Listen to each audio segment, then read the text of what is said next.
아브라함은 하나님 말씀에 순종하였더라. 그래서 그가 갈 바를 모르고 하나님께서 약속하신 그 땅 가나안 땅으로 갔다라는 거였습니다. 그래서 마침내 그가 정말 가나안 땅에 들어왔어요. 그리고 우리가 그 아브라함의 그 순종을 본받아 우리가 원튼 원하지 않든 하나님께서 말씀하시면 우리는 순종하고 따르는 것이 바로 믿음의 삶이다라는 거였습니다. 그렇게 해서 이 가나안 땅에 돌아왔고 그곳에서 그는 예배의 삶을 살게 됩니다. 그리고 분명히 하나님은 그에게도 언약하셨죠. 내가 너를 통해서 너의 자손이 많아지게 할 것이다. 특별히 창세기 12장 1절, 2절, 3절 말씀은 아브라함에게 주셨던 약속의 말씀이자 곧 오늘 우리에게 주시는 약속의 말씀이라고 했죠. 너는 복의 근원이 될 것이다 라고 말씀하셨습니다. 복의 근원, 복은 여러분으로부터 시작된다는 겁니다. 여러분 예수 믿으면 복 받는 게 아니라 우리는 이미 예수 믿음으로 복 받은 사람들입니다. 그래서 우리는 복쟁이다라고 했죠. 우리 다시 한번 옆에서 축복할 당신은 복쟁입니다. 욕쟁이 아니에요, 여러분. 욕쟁이 아니에요. 복쟁이에요. 자꾸 욕쟁입니다 하지 마세요. 다시 한번 당신은 복쟁입니다. 네, 당신은 복의 사람입니다. 여러분은 복의 사람이기 때문에 여러분을 통해서 복이 흘러나와야 되지 여러분을 통해서 저주가 나오면 안 되잖아요. 그러니까 우리 입에서도 이왕이면 복된 말을 해야 된다는 겁니다.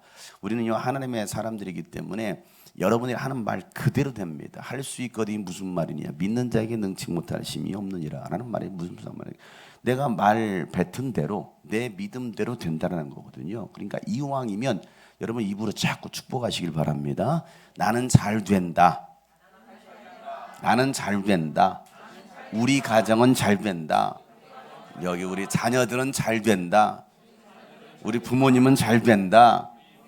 그렇죠. 여러분 자꾸 시인하세요. 시인해야 되지. 아이고 이놈의 새끼들 하면서 내 자식이 왜 나와가지고 속썩여가지고 여러분 그런 마음들 무슨 유익이 있습니까? 여러분들은 자꾸 자녀들을 축복하시고 내 부모, 내 형제들도 축복할 수 있어야 됩니다. 왜냐하면 말한 대로 되기 때문에 그래요. 말한 대로. 그래서 여러분 믿는 자는 이 말의 권세가 정말 중요해요.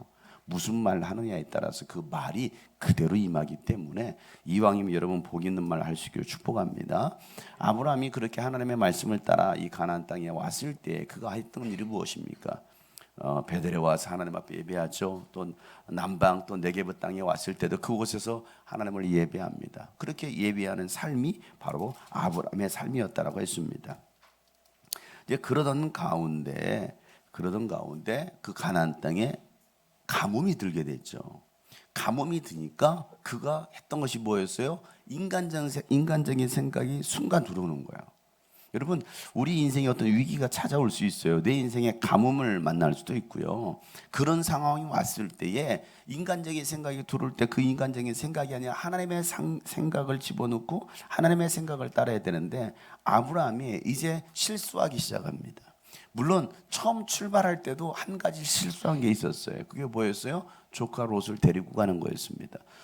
친척 아비 집을 떠나 내가 너에게 지시할 땅이 있으니. 그러니까 이 조카가 보니까 자기 아버지도 없지 고아란 말이에요. 자기가 돌봐줬단 말이에요. 그러니까 아이고 불쌍하네. 예? 아비도 없이 살았는데 내가 이 아이를 돌봐줘야지 하고서 그를 데리고 간 게 사실은 문제가 되었던 거예요. 여러분 인간적인 정에 매이면 안 돼요. 우리 신앙은요 절대 인간적인 정에 매여서는 안 됩니다. 인간적인 정 때문에 나중에는 그걸로 인하여 큰 어려움을 당해. 내가 겪지 말아야 될 어려움을 그 인간적인 정 때문에 어려움을 당하게 된다고요. 그래서 결국에는 이제 문제들이 벌어지기 시작합니다. 어찌됐건 기근이 들었습니다. 가뭄이 들었습니다. 그래서 그가 선택했던 것은요 하나님이 있으라고 했던 그 가나안 땅이 아니라 어디로 갑니까? 이집트로 가는 거예요. 이집트. 야 이집트 가면 잘 살겠지. 거긴 하나님 보내신 땅이 아니었죠. 그런데 결국은 이집트 갑니다. 거기 가서 어떤 일이 벌어집니까? 자기 살겠다고 아내 사라를 누이라고 속이죠. 그리고 누구에게 줍니까? 이집트 왕에게 주는 거예요. 자기 아내를 주는 거예요. 자기 살겠다고. 우리 문식 형제가 자기 살겠다고 애는 놔두고 너 혼자 가 하고서 뭐 하는 거예요? 식용자매를 주는 거예요.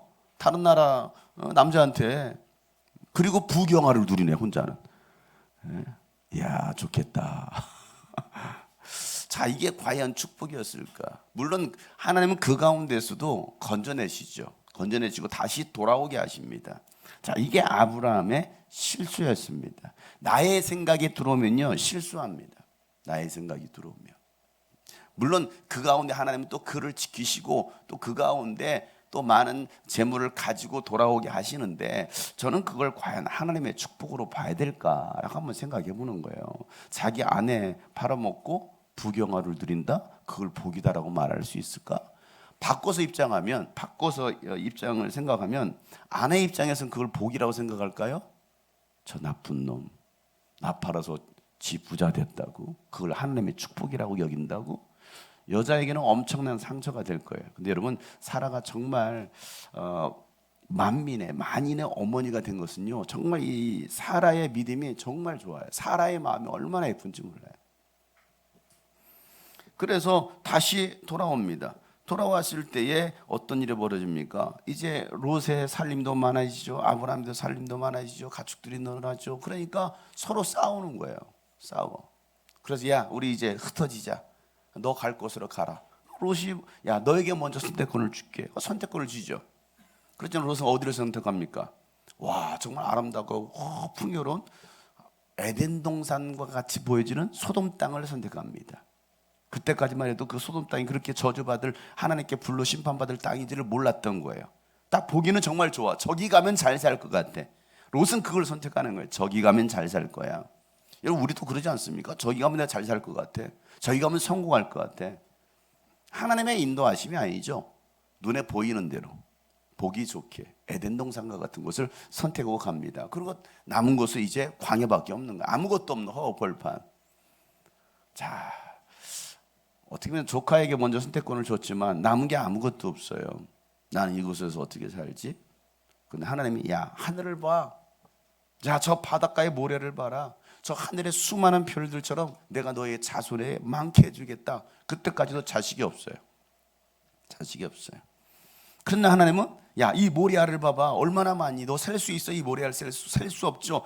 너의 자손은 이와 같이 셀 수 없을 정도로 너의 자손을 많게 할 것이다 라고 말씀하시죠. 하나님은 그에게 축복을 약속하시는 거예요. 약속하셔요. 그러고 나서 다시 이제 그 가나안 땅에서 살게 되는데 롯이 잡혀가게 됐죠. 그래서 자기가 키웠던, 훈련시켰던 318명의 군사를 데리고 가서 롯을 구해옵니다. 구해오면서 누구를 만나죠? 멜기세덱을 만납니다. 그리고 그가 그 전쟁에서 빼앗아 왔던 전리품 10분의 1을 11조를 멜기세덱에 바치죠. 그리고 나서 축복을 받게 됩니다. 자, 그런 일들이 있고 난 다음, 자, 15장에 한번 15장으로 쭉 가보면 이런 일들이 일어난 뒤에 주님께서 환상 가운데 아브라함이 말씀하시, 아브라함아 두려워하지 마라. 나는 너의 방패고 네가 받을 보상이 매우 크다라고 말씀하시는 장면이 나오죠. 그래서 아브라함이 말하죠. 하나님, 저에게 무엇을 주시면 저는 자식도 없습니다 라고 얘기하는 거예요. 나에게 있는 것은 다마스쿠스에서 온 저 종밖에 없습니다. 엘리에셀밖에 없는데 내 이 재산이 이 엘리에셀에게나 줘야 되겠습니다 라고 얘기하는 거예요. 아니야, 내가 너에게 자식을 줄 거야 라고 말씀하시면서 5절에 아브라함을 데리고 바깥으로 나가서 하늘을 쳐다봐. 내가 셀 수 있거든 저 벌들을 세어봐라. 너희 자손의 별처럼 많아질 거야 라고 말씀하시죠. 그러고 나서 하나님의 약속을 다시 한번 믿고 나가는데 그래도 자식이 없네. 그래서 어떻게 합니까? 이제는 16장에 가가지고 아브라함이 아내 사라는 아이를 낳지 못하였으므로 그에게는 하갈이라고 하는 이집트 사람 여종이 있었다. 사라가 먼저 아브라함에게 제안하지. 나는 이제 끝났어. 나는 틀렸어. 내가 무슨 애를 낳겠어. 그러니 저 이집트에서 데려왔던 저 여자 있잖아. 이집트 저 여자에게서, 젊은 여자였겠죠. 저 여자에게서 애를 낳아. 하나님이 그렇게라도 주시겠지 했더니 아브라함은 또 그 말을 기꺼이 받아들이네요. 받아들여요. 눈치가 없어요. 믿음도 없고. 자, 점점 아브라함이요 믿음 없는 모습으로 살아갑니다. 그러고 나서 정말 사례를 통해서 자식을 낳았어요. 그의 이름이 뭡니까? 이스마엘이죠. 이스마엘. 정말 이 이스마엘을 통해서 하나님이 나에게 이제는 자손이 많아지게 하려는가 보구나 하고서 생각하는 거예요. 근데 전혀 하나님의 의도와는 상관없습니다. 그렇게 아브라함이 가나안 땅에 살아온 지 10년이 지났다라는 것이죠. 10년이 지났어요. 10년 동안 자식이 없었잖아요. 근데 하갈이 이제 임신을 하게 됩니다. 그리고 나서 이제는 하갈은 또 사례를 갖다가 막 학대하죠. 애도 못 낳는 여자라고. 나는 이제 애를 낳았으니까 나는 이제 아브라함이 이제 자손을 이어갈 내가 바로 이제 상속자를 낳은 자야 하면서 막 사례를 학대를 합니다. 그러니까 또 사례가 또 여보 이럴 수 있어요 하면서 저 여자가 하면서 알았어 쫓아낼게 하고 또 쫓아내요. 아브라함은 참 재밌어요. 자, 그런 과정 가운데 있다가 자 16장 16절 하갈과 아브라함 사이에 이스마엘이 태어날 때 아브라함의 나이는 86살이었다. 자, 하란에서 떠날 때의 나이가 몇이었습니까? 75세였습니다. 자, 86, 몇 년이 지났습니까? 11년이 지났죠. 가나안 땅에 산 지가 몇 년이에요? 10년이죠. 10년 있으면서 어디도 갔다 왔어요? 이집트도 갔다 왔어요. 그렇게 10년이 흘렀습니다. 그리고 나서 이스마엘이 태어났습니다. 11년이 되었습니다. 자, 그리고 17장에 가보세요. 그러고 난 다음에 17장입니다. 아브라함의 나이 99이 되었을 때에 라고 말하고 있습니다. 자, 이스마엘을 낳았을 때가 몇인데 86이었는데 17장은 몇 살로 넘어가 버립니까? 99살로 훌쩍 뛰어넘어 버립니다. 왜 그랬을까요? 이 사이에는 무슨 일이 있었을까요? 자, 몇 년 동안 86에서 99니까 몇 년이에요? 6, 7, 8, 9? 몇 년 뒤에? 13년 뒤에 이거잖아요. 13년 뒤에 하나님이 그에게 다시 나타나십니다. 그 말은 13년 동안 아브라함에게 하나님은 말씀하셨다, 말씀하지 않으셨다? 말씀하지 않으셨다라는 겁니다. 말씀하지 않았어요. 왜 말씀하지 않았을까요?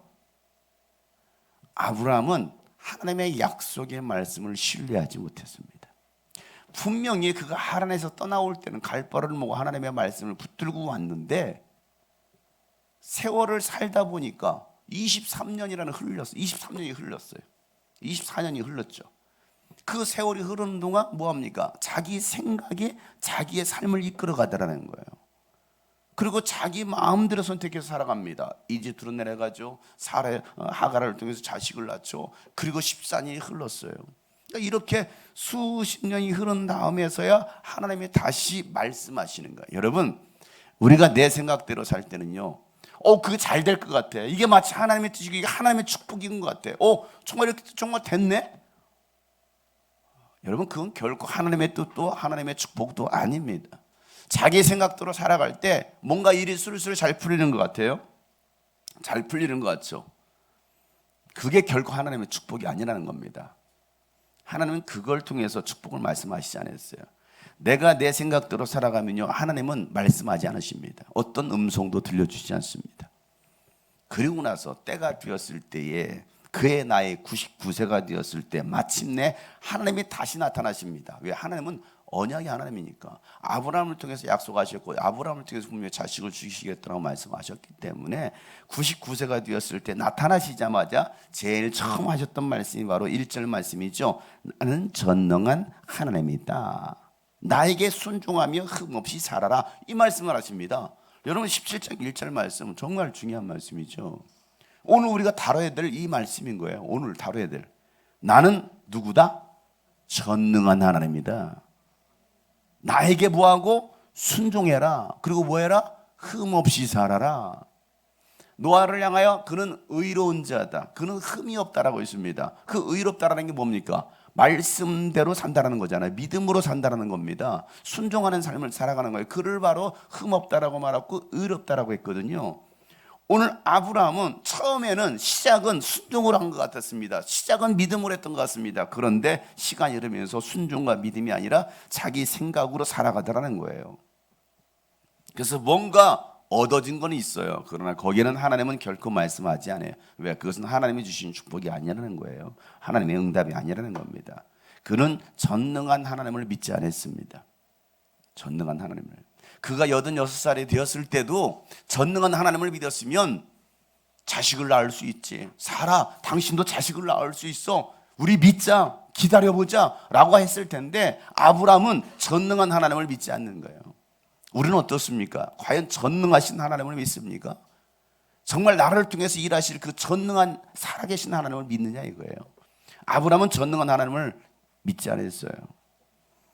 그러고 나서 그는 순종하지 않았습니다. 그러니까 세 가지를 지적하시죠. 나는 전능한 하나님이야. 너 순종하고 살아 라는 거예요. 순종하고 살아. 그리고 흠없이 살아야 돼 라고 말씀하시는 겁니다. 내 말씀대로 순종하고 살아가는 자가 바로 흠없이 사는 자야 라고 말씀하시죠. 그리고 나와 네 사이에 내가 몸소 언약을 세워서 너를 크게 번성하게 하겠다라고 다시 한번 말씀하시는 거예요. 창세기 10장에서 말씀하셨던 그 말씀대로 내가 너로 약속한 거 있잖아. 내가 너와 약속한 거 반드시 내가 지킬 거야. 번성하게 해줄 거야 라고 다시 한번 아브라함에게 재차 말씀하시는 거예요. 여러분, 오늘 우리가 주님께서 우리가 때로는 불순종의 길로 내 마음과 내 생각대로 살았다 할지라도 하나님께서 말씀하지 않으시다가 응답하지 않으시다가 오늘 우리에게 다시 응답해 줄 수 있습니다. 야, 나는 전능한 하나님이야. 너는 나에게 순종해. 너는 흠없이 살아라 라고 말씀하시는 것이죠. 그러면 내가 너를 크게 번성하게 해줄 거야 라고 오늘 하나님 말씀하시는 겁니다. 그러자 3절에 아브라함이 얼굴을 땅에 대고 엎드리는 거예요. 하나님 앞에 엎드리죠. 얼마나 못쓰겠습니까? 야, 너는 모든 민족의 조상이 될 거야 하고 나서 그의 이름을 아브람에서 아브라함으로 바꿉니다. 최브람에서 최브라함으로 바꿔주는 것처럼 아브람에서 아브라함으로 바꿔주는 거예요. 이제는 너는 아브람은 뭐예요? 존귀한 아버지. 아브라함은 열국의 아버지, 모든 사람의 아버지. 이제는 너 한 사람의 아버지가 아니야. 너는 모든 열방의 많은 사람의 아버지가 될 거야 라고 이름을 아브람에서 아브라함으로 바꿔주더라는 거예요. 여러분, 이름을 바꾸는 건요 참 중요한 의미가 있어요. 여러분의 이름 가운데요 정말 복된 이름이 있는가 하면 그 이름이 단어 하나가 잘못 사용되어지므로, 때로는 우리 이 단어라는 것은요 우리는 거의 한자를 쓰고 있잖아요. 이 한자의 의미가 담겨 있고 한자의 의미도 있고요. 그 다음에 듣는 의미도 있습니다. 그러니까 뭐 어떻게 들리느냐에 따라서요 그대로 되는 거거든요. 그러니까 여러분들이 이 이름을 쓰는 게 참 중요해요. 혹시 여러분의 이름이 결코 성경적이지 않고 좀 이렇게 복된 이름이 아니면 여러분 이름을 바꿀 필요가 있어요. 바꿀 필요가 있습니다. 그래서 여러분의 인생을 바꿔야 되는 거예요. 아브라함이 아니라 아브라함으로 바꾸는, 사레가 아니라 사라로 바꾸는 거예요. 사라. 사례하면 맨날 사례만 걸리고 별로 좋지 않아요. 그러니까 이름을 바꿔주는 거예요. 정지윤. 정지윤도 사실은 별로 이름이 좋지 않아요. 별로 좋지 않아요. 정지윤.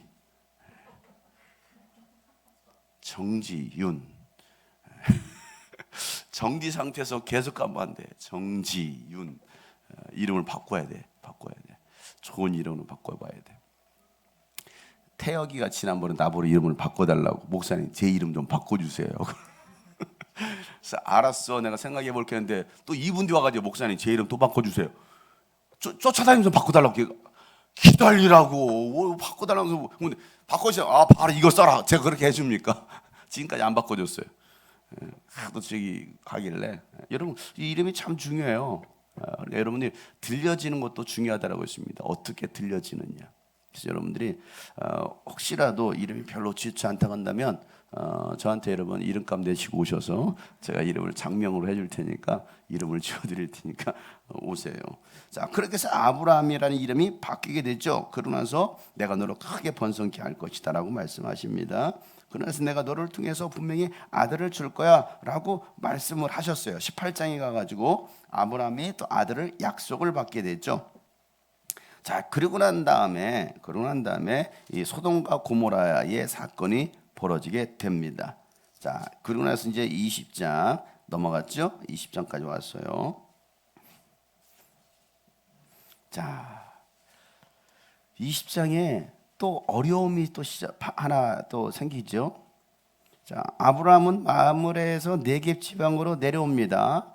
그리고 가데스와 수르 사이에 살았는데 아브라함은 그랄에 잠시 머문 적이 있었다. 그랄에 잠시 머문 적이 있었는데 거기에서도 아브라함이 자기 아내 사라를 또 사람들에게 자기 누이라고 소개하죠. 그랬더니 그랄 왕 아비멜렉이 사람을 보내서 그 사라를 데려가 버렸어요.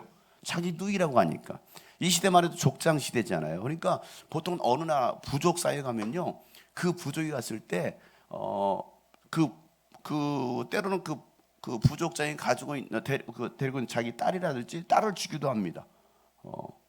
이런 문화란 말이에요. 그 당시는. 그러니까 예쁜 여자가 있네? 그럼 야, 그를 내게로 데려와라. 내 아내로 삼겠다라고 하면은 줘야 되는 거죠. 그래서 그랄 땅에서도 혹시 남의 지역이니까, 남의 부족이니까 혹시 내 목숨의 위협을 또 내가 저 사람이 나를 죽이지 않을까. 왜냐면 사라가 예뻤거든요. 예뻤어요. 나이 90인데도 예뻤어요. 그잖아요.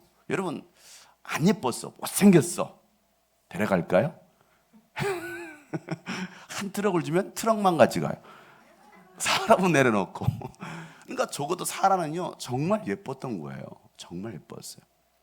그러니까 이집트 왕도 반하잖아요. 또 그랄 왕도 반하는 거예요. 예뻤단 말이에요. 그래서 그 자신의 목숨을 위해서 사라를 또 자기 누이라고 또 얘기합니다. 물론 이게 누이라는 말이 틀린 말은 아니에요. 진짜 혈육을 통해서는 진짜 누이이기도 하니까. 그런데 누이가 아니라 자기 아내잖아요. 아내인데 이렇게 얘기했다는 것은 자기 살겠다는 거예요. 그러니까 남자들은 이렇게 할 수 있어요. 우리 자매들이요, 믿지 마세요. 남자를 믿지 말고 남편도 믿지 마세요. 오직 예수님만 믿으세요. 예수님만. 여러 번 팔아 넘길지도 몰라요. 그러니까 조심하세요. 그래서 결국 아비멜렉이 또 데려갑니다. 그런데 데려갔더니만은 그 밤에 꿈에 하나님이 나타나가지고, 야, 네가 저 여자를 데려왔어. 내가 너를 죽여버릴 거야. 나 몰랐어요. 하고서 다시 돌려보내면서 또 많은 재물을 같이 줍니다. 그 재물을 가지고 또 오는 거예요. 아브라함은 두 번씩이나 뭐합니까? 자기 아내를 속여서 넘겨줬죠. 요걸 그대로 그의 아들 나중에 이삭이 똑같이 합니다. 그 아버지의 그 아들이라고 자기 아내를 똑같이 해요. 이게 무섭다라는 거죠. 그래서 우리는 가문에 흐르는 저주, 영적인 문제들이 있다라고 했죠. 이 영적인 문제들, 좋지 않은 것들은 우리는 끊어버려야 됩니다. 대에서 끊어야 돼. 대에서 끊어야 돼. 이게 영적인 능력이에요. 그러고 나서 이 사건이 벌어진 다음에 하나님은 말씀하시죠. 자, 21장에 가가지고 드디어 자식을 낳았어요. 사라가 임신을 하였고 하나님이 아브라함이 약속하신 바 그대로 사라와 늙은 아브라함 사이에서 아들이 태어났다. 사라와 늙은 아브라함 사이에서, 늙은을 강조하고 있어요. 늙은 아브라함 사이에서. 그러니까 100세 자식을 낳은 거예요. 사라 나이 90세였습니다. 자식을 낳을 수 없는, 생식적으로 자식을 낳을 수 없는 그런 상황이었지만 하나님은 전능하신 분이시기에 결국은 사라를 통해서 자식을 낳게 하시더라는 겁니다. 그래서 그의 이름을 뭐라고 짓습니까? 이삭이라고 짓습니다. 이삭. 왜 이삭이라고 짓습니까? 소돔과 고모라 땅에 천사가 가기 전에 아브라함이 그들을 대접했잖아요. 그러고 나서 하나님께서 당신에게 자식을 줄 거야. 뭔 소리야? 아직까지 자식도 없는데, 야, 내년 이맘때 너에게 자식이 있을 것이다 라고 말했을 때 사라가 부엌에서 뭐 했습니까? 피식 웃었어. 내가 지금 이 나이가 지금 89살인데 무슨 내가 자식을 낳는다고 생각이 와서 내가 무슨 자식을 낳을, 피식 웃었어. 야, 내 말을 우습게 여겨? 웃었어? 야, 이름을 이제 웃었다라고 지어라. 웃었으니까 웃었다. 좋은 말로 말하면 기쁨이지만 나쁜 말로 말하면 뭐예요? 비웃었어요. 하나님의 말씀을 사실로 인정하는 거예요. 여러분, 간혹 우리도 그러지 않습니까? 하나님 무슨 말씀하시면 피식 웃지 않아요? 에이, 그게 무슨 될 소리입니까? 목사님 그런 말 하지 마세요. 자꾸 저한테 그런 거 자꾸 시키지 마세요. 그 될 일입니까? 비웃어요. 하나님의 말씀을 절대 신뢰하지 않아요. 그래서 결국은 야, 너 아들의 이름을 이삭이라고 지어. 웃었잖아. 그는 평생 사라는 그 이삭이라고 부르면서 내가 왜 하나님의 말씀을 신뢰하지 못했지? 그 이름을 들으면서 자, 그러고 나서 이름을 이삭이라고 짓죠. 그리고 8일 만에 할례를 베풀게 됩니다. 자, 그리고 이제 하갈과 이스마엘 사이에서 이제 그런 일들이 일어나서 쫓겨났죠. 쫓겨난 다음에 오늘 이 얘기했던 바로 22장으로 돌아오는 거예요. 자, 그리고 나서 시간이 한참 흘렀습니다. 시간이 흐르고 난 다음에 이런저런 일이 있은 뒤, 얼마 뒤에 22장, 하나님이 아브라함을 뭐 하시려고? 시험해 보시려고 부르십니다. 자, 이제 하나님이 시험하시는, 야, 생각해 보세요. 100세 아들을 낳았어요. 우리 문식 형제 몇 살이죠 오늘? 45? 44. 44세 아기를 낳았어요. 44세. 저것도 놀라운 일이지만 우리 그런데 문식 형제가 100세 아들을 또 하나 낳을.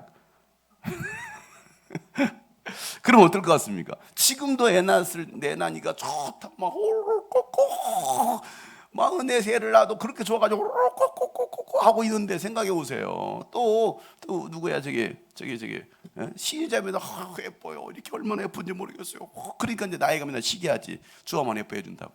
너무 예뻐요. 너무 예뻐요. 장사 안 하고 얘만 봤으면 좋겠어요. 너무 예쁘다 이거지.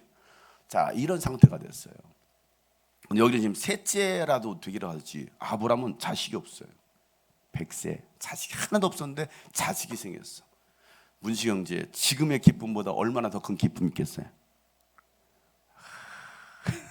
어마어마한 기쁨이 있겠죠. 자, 아브라함을 하나님이 시험하십니다. 그리고 이제 그 이삭의 나이가 10대 청소년이 되었어요. 10대 청소년. 자, 아브라함아 라고 부르시죠. 그러자 아브라함은 예, 여기 있습니다 라고 대답하죠. 그러자 하나님이 2절, 너의 아들, 네가 사랑하는 외아들 이삭을 데리고 모리아 땅으로 가거라. 내가 너에게 일러준 산에 가서 그를 번제물로 바쳐라, 이렇게 말씀하십니다. 여러분, 이건 이 한 문장은요 정말 충격적인 단어들. 자, 여기서 봐야 될 게 뭡니까? 하나님 계속 강조하고 있는 포인트가 있습니다. 뭘까요? 네?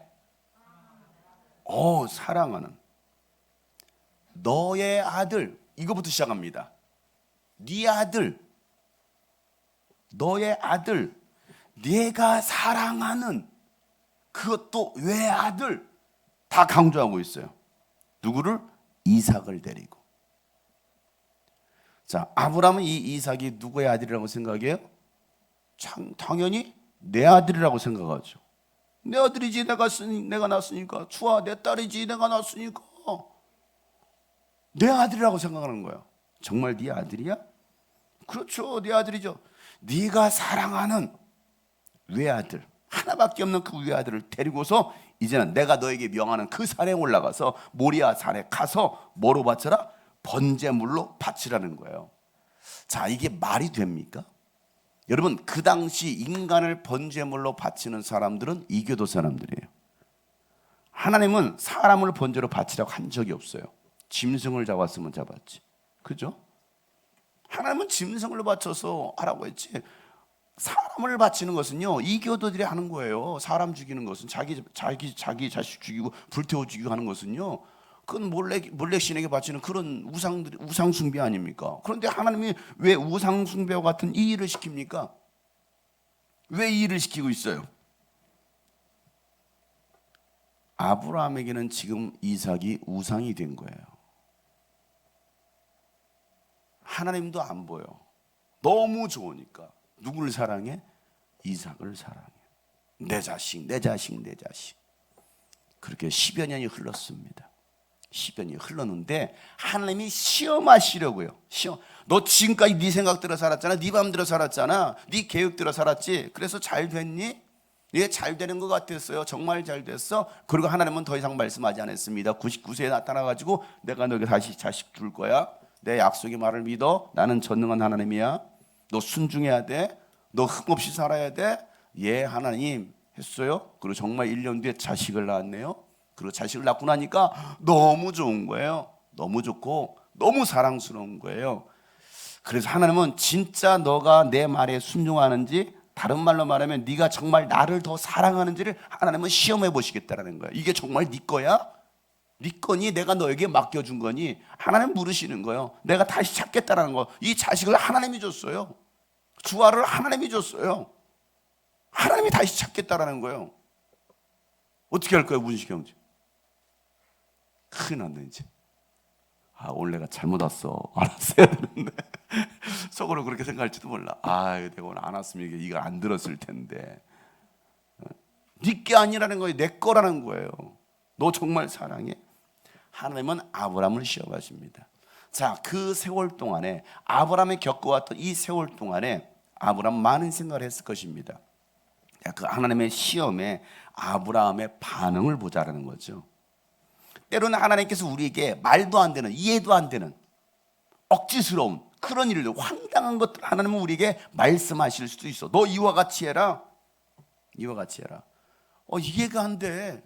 아니, 하나님 나에게 이해를 시켜주세요. 납득을 시켜주시면 내가 한번 순종하겠습니다. 여러분, 순종은요 납득이 돼야 하는 게 아닙니다. 이해가 돼야 순종하는 게 아니에요. 근데 우리는 자꾸 뭔가를 이해하려고, 하나님의 말씀에 하나님의 명령을 자꾸 이해하려고 하고 납득을 시켜달라는 거예요. 하나님의 말씀은요 우리가 이해하고 납득하는 게 아니고 그냥 예 하나님 하고 순종하는 거예요.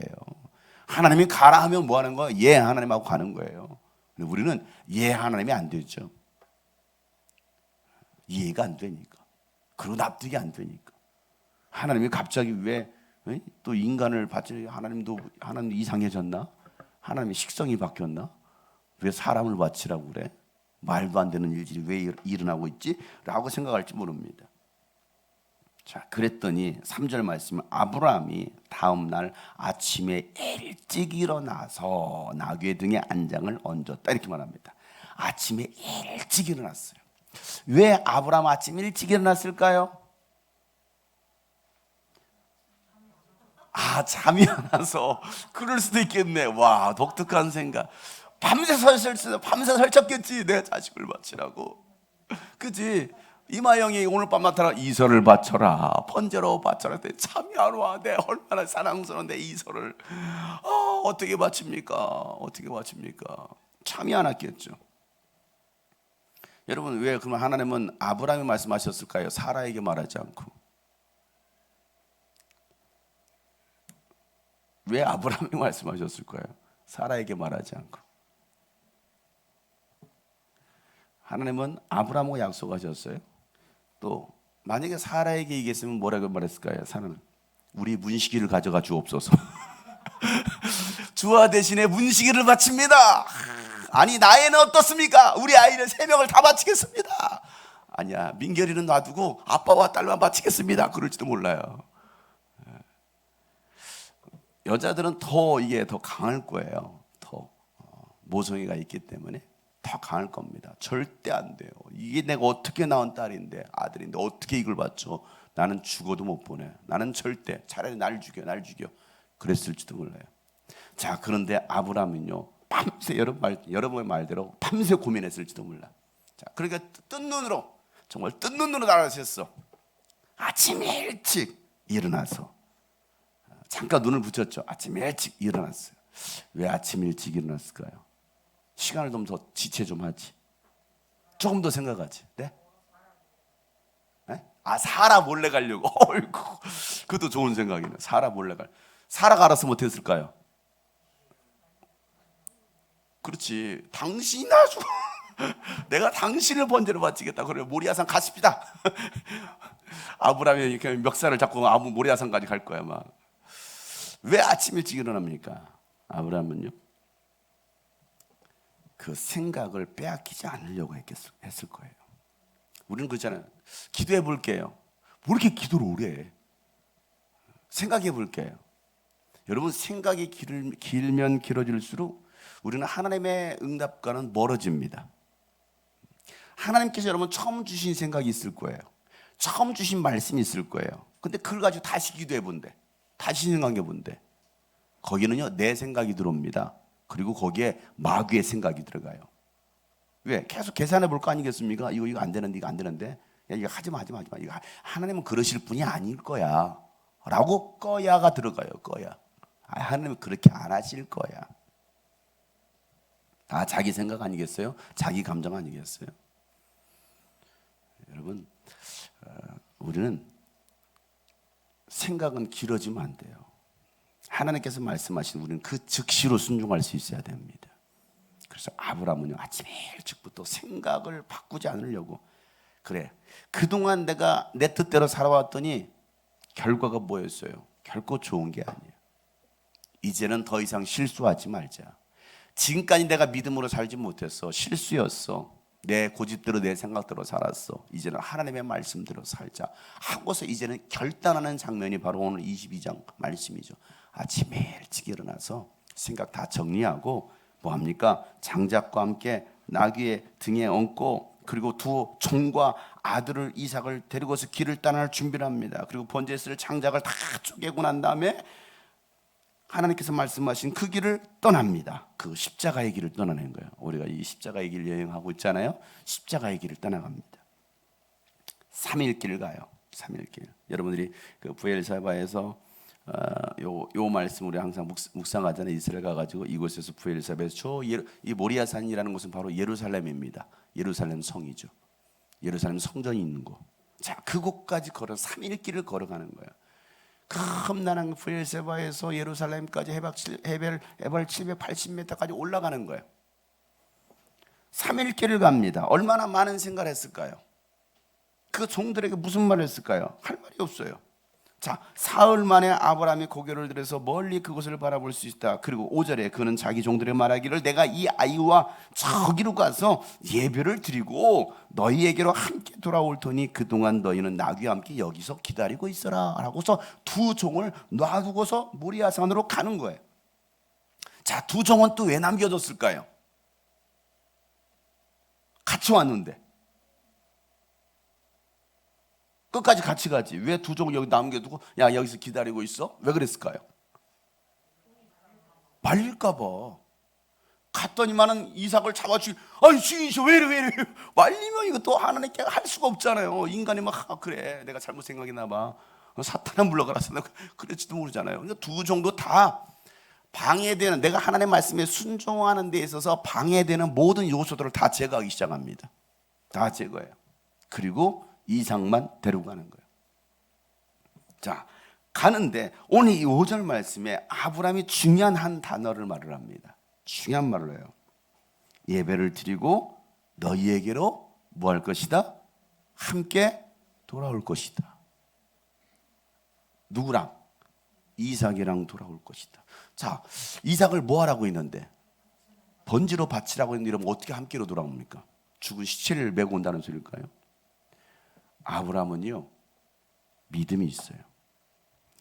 자, 히브리서는 그래서 아브라함의 믿음을 갖다가 죽은 자 가운데 살리실 그 하나님을 아브라함은 믿었더라라고 말하고 있거든요. 자, 여기에서 이 하나님께서 아브라함의 믿음을 의로 여기시는 내용들이 바로 그런 내용들입니다. 나 돌아올 거야. 하나님이 내 아들 이삭 바치라고 했어. 그래 나 순종할 거야. 순종할 거지만 내가 죽였다 할지라도 하나님은 그 아들을 살리실 거야. 없는 아들도 낳게 하시는 하나님께서, 전능하신 하나님께서 그 죽인 하나님, 그 죽인 자식을 살리지 않으시겠어? 이 믿음이 이제는 아브라함에게 생긴 거예요. 나는 전능한 하나님이다. 순종하라. 그래서 이제는 아브라함은 철저하게 순종의 모습을 보이는 것이죠.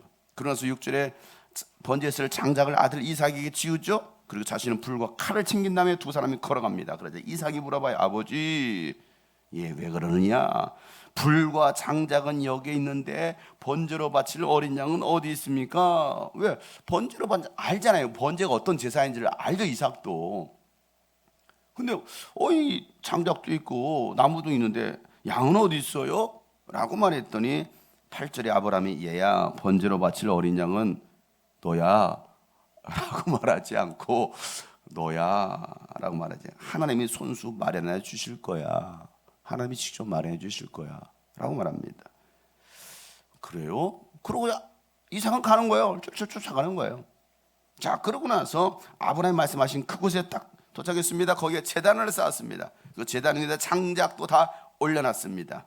그런 다음에 9절이잖아요. 그런 다음에 누구를 묶어요? 이삭. 그 앞에 뭐라고 써 있어요? 제 자식. 자기 자식 이삭을 묶어요. 그리고 제단 창작 위에 올려놓습니다.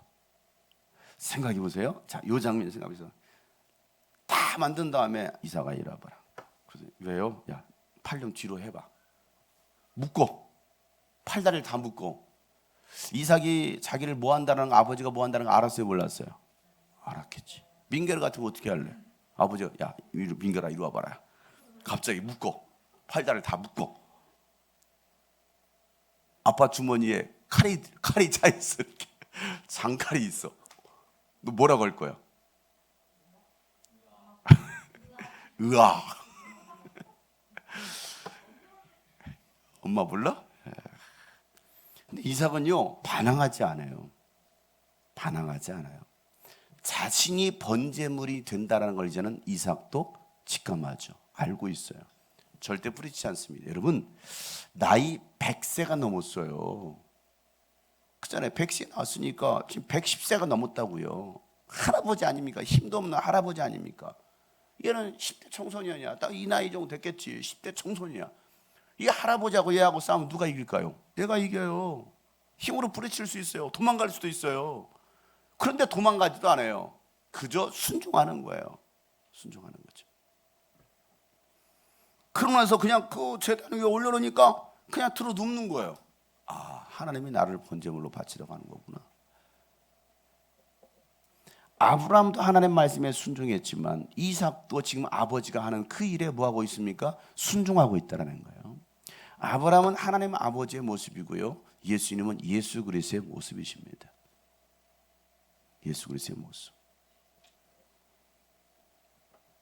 예수님께서 우리를 대신해서 뭐 하십니까? 묶이시고 죽으시는 거예요. 그래야 우리가 구원받을 수 있으니까. 이게 하나님 아버지의 뜻이에요. 하나님 아버지의 뜻. 그러고 나서 손에 칼을 들고서 이제 아들을 죽이려고 하는 그 순간에, 칼을 들어 죽이려고 하는 순간에 이삭은 두 눈을 감고 있었을 거예요. 두 눈 뜨고 어떻게 합니까? 무서워서. 아, 내가 이제 죽을 때가 되었구나. 하나님 말씀대로 내가 이제 번제물이 되는구나 하고서 두 눈을 감고 죽음을 기다리고 있을 그때에 아브라함이 칼을 들어서 막 이제 정말 죽이려고 하는 거죠. 그 순간 천사가 뭐라고 말합니까? 아브라함아, 아브라함아, 아브라함아, 아브라함아 하는 순간 아브라함이 바로 예, 여기 있습니다. 여러분, 하나님 부르실 때 우리 뭐라고 대답하자고요? 예, 여기 있습니다. 예, 하나님 여기 있습니다. 잠시만요, 제가 바쁘거든요. 나 지금 할 일이 있거든요. 저 자꾸 부르지 마세요. 우리는 자꾸 하나님 우리를 부를 때 우리는 잠시만요, 잠시만요. 하나님은 우리를 쓰시겠다라고 말씀하시고 우리가 뭔가 말씀하시려고 부르시는데 우리는 잠시만요, 지금 제가 하나님 말씀 들을 때가 아니거든요. 제가 지금 이 일이 바쁘거든요. 제가 할 일이 있거든요.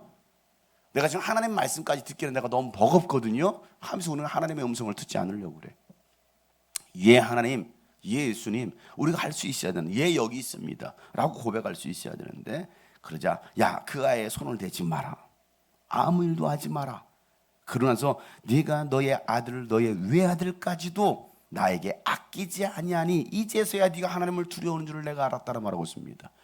야, 이제 네가 진짜 하나님 두려운 줄 아는구나. 그 전까지는 하나님 두려운 줄 몰랐어요. 자기 방식대로 살았습니다.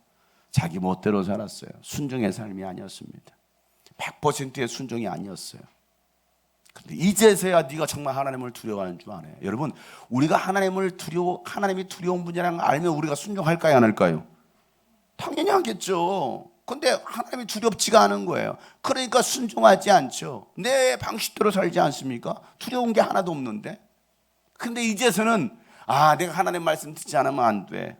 내가 내 마음대로 살아왔잖아. 이제는 그렇게 살 수 없어. 다시는 그렇게 반복된 삶을 살 수 없어. 더 이상 하나님께 불순종할 수 없어.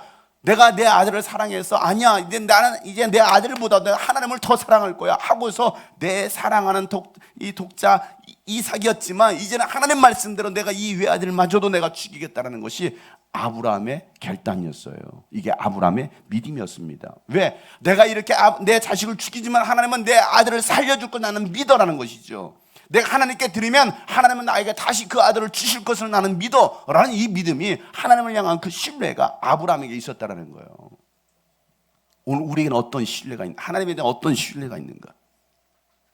이걸 어떻게 드려? 이거 아까운 거 어떻게 드려? 내가 어떻게 희생하고 내가 어떻게 헌신을 해? 내가 이거 어떻게 모은 건데? 이게 얼마나 소중한 건데? 이게 얼마나 나의 사랑하는 것들인데? 하고서 우리는 결코 내어드리지 못하는 거예요. 그게 뭐가 됩니까? 그게 우상이 된다는 거예요. 그래서 마태복음 10장에 보면요, 마태복음 10장 37절부터 38절 말씀을 보면, 나보다 아버지나 어머니를 더 사랑하는 사람은 내게 적합하지 않다라는 겁니다. 나보다 아들이나 또 딸을 더 사랑하는 사람도 내게 적합하지 않다라고 말씀하십니다. 자기 십자가를 지고 나를 따르지 않는 사람은 내가 적합하지 않다. 그러니까 나보다도 아버지나 자식이나 어미나 사랑하는 사람은 결국 그게 우상이라는 거예요.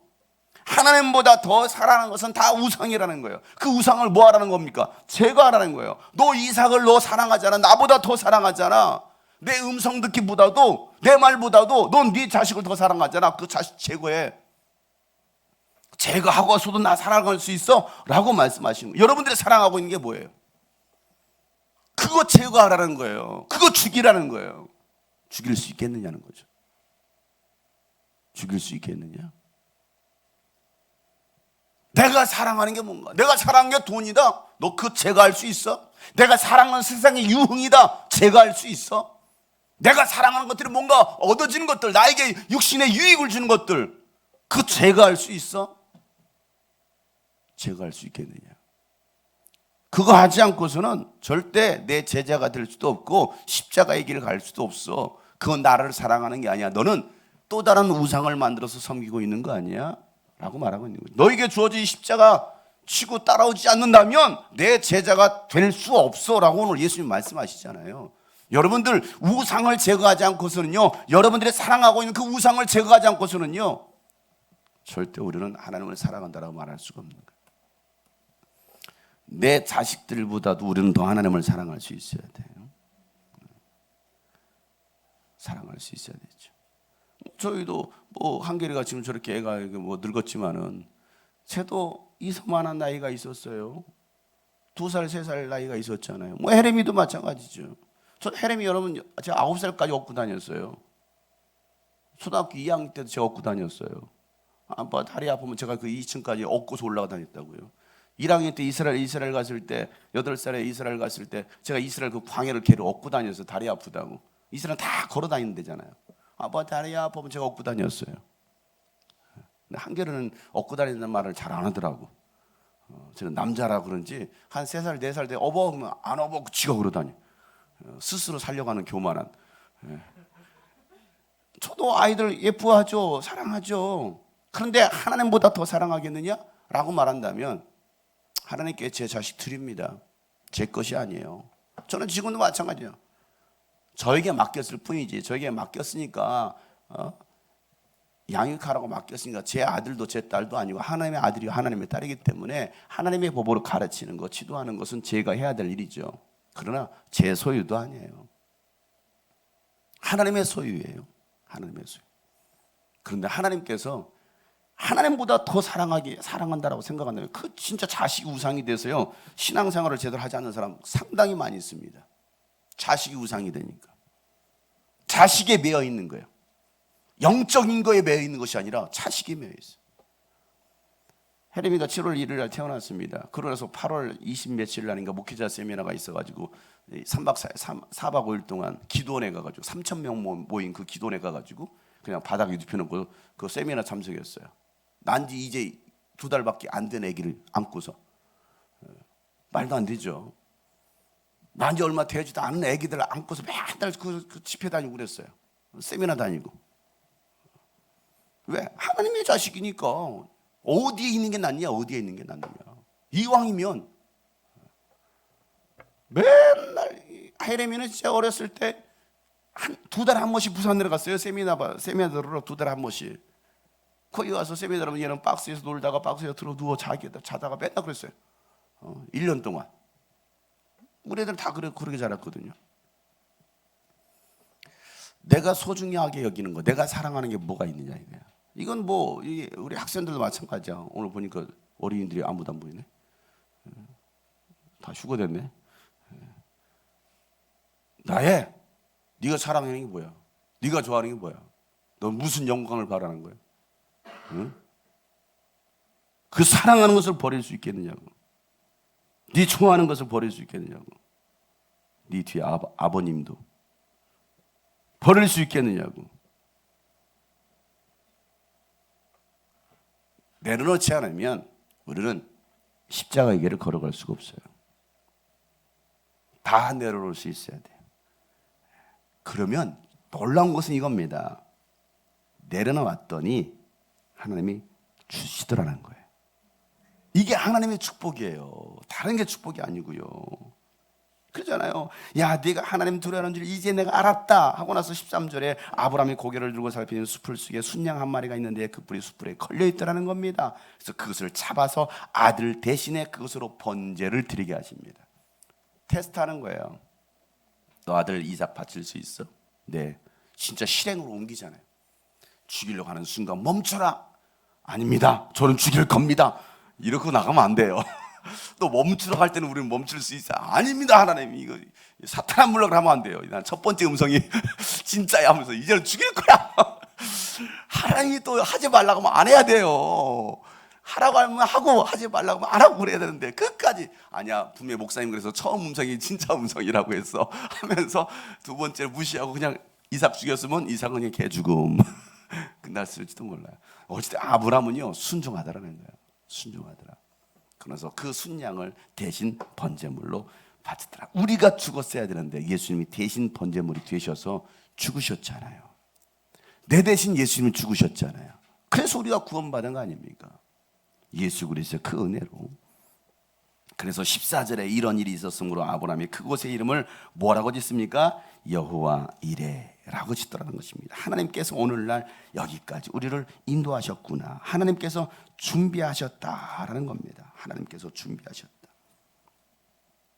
자, 그로 인한 하나님은 이삭도 살려주셨고 준비된 번제물도 주셨고 그 하나님께서 미리 내가 생각지도 못했던 것을 준비해 두셨네. 야훼 이레 하나님. 우리가 순종했더니 내가 생각하지도 못했던 것들을 준비해 주시고 여러분의 축복을 주시는 하나님 믿으시길 바랍니다. 그 하나님을 신뢰하자. 야, 이건 생각도 못했는데. 내가 생각도 못했는데. 그렇게 이삭은 아버지의 순종함을 보고서 배우는 거예요. 아버지의 신앙을 배우는 거예요. 아까 얘기했잖아요. 아버지 한 그대로 한다고. 자기 아버지가 그 엄마를 갖다가 팔아먹은 것처럼 나중에 그 못된 것을 또 그대로 했다고 했잖아요. 근데 이삭은요, 그 아버지의 그 마지막 순종하는 그 모습을 보고서 뭐합니까? 또 하나님께 순종하는 삶을 살아가는 게 이삭이에요. 이삭. 자신의 의도와 상관없이 그는 받쳐질 뻔했지만 아버지의 그 믿음을 보고서 이삭이 순종하는 그 복을 받아. 자, 창세기 26장 12절 13절 말씀. 이삭이 어떤 복을 받는지 창세기 26장 12절 13절 말씀 한번 읽어보겠습니다. 시작. 이삭이 그 땅에서 농사를 지어서 그 해에 100배의 수확을 거두어 드렸. 주님께서 그에게 복을 주셨기 때문이다. 아멘. 여러분, 그 한 해 농사 지었는데 100배의 복을 주시더라는 거예요. 하나님께서 복을 주셨어. 그러고 난 13절에 뭐라고 말합니까? 13절에 시작. 그는 부자가 되었다. 재산이 점점 늘어서 아주 부유하게 되었다. 여러분, 순종함을 통해서 받은 복입니다. 하나님은 이삭에게 이와 같은 복을 주셨어요. 여러분에도 그러한 복이 임하기를 주님은 축복합니다.